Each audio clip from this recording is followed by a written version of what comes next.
¿Crees que con el apagón y la situación actual podría replantearse la postura antinuclear de Pedro Sánchez?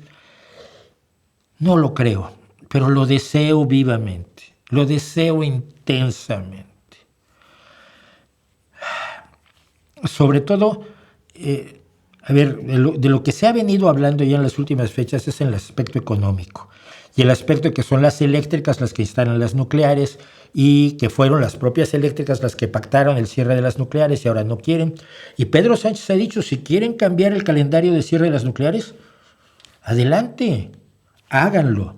Entonces, tiene muchos intríngulis de los que yo no estoy ni siquiera profundamente enterado. Lo único que sé es que las mentiras que se cuentan de las nucleares no se deben contar. Y que si se aceptan o se mantienen o se crean más o se cierran las que están, que sea sobre otras bases y que no sea sobre las bases de una propaganda mentirosa. ¿Crees que Sánchez desconoce lo nuclear o sabe lo que tiene que saber pero trata de mantener una imagen popular? No, yo creo que no lo sabe, no está informado, porque el ambiente que lo rodea es de la repetición de los mitos. Es el ambiente que está en mi partido. Cuando yo le cuento cosas a la gente en el partido, me ven como, ¿estás seguro? Sí, estoy seguro.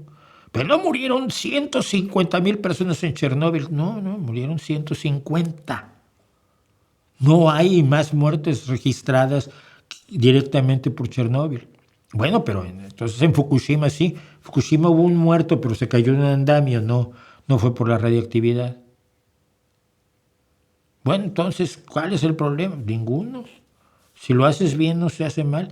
Y a mí me duele que mi amigo, bueno, no mi amigo, pero mi conocido y creo que amigo en cierta medida, Alfredo García, operador nuclear, esté muy, muy metido ahora desmontando los bulos de Pedro Sánchez sobre la energía nuclear. Y me duele, ¿no? Porque yo he estado en la pelea de Alfredo todo el tiempo en favor de la energía nuclear y me parece que a una persona que habla desde la ignorancia no se le puede acusar de decir bulos. Entiendo que es su retórica y que es su forma de defender su creencia su convicción de que la energía nuclear es importante y que salvará al mundo, como lo dice su libro. Pero libro con el que yo estoy totalmente de acuerdo. Pero me gustaría que esas dos partes se unieran.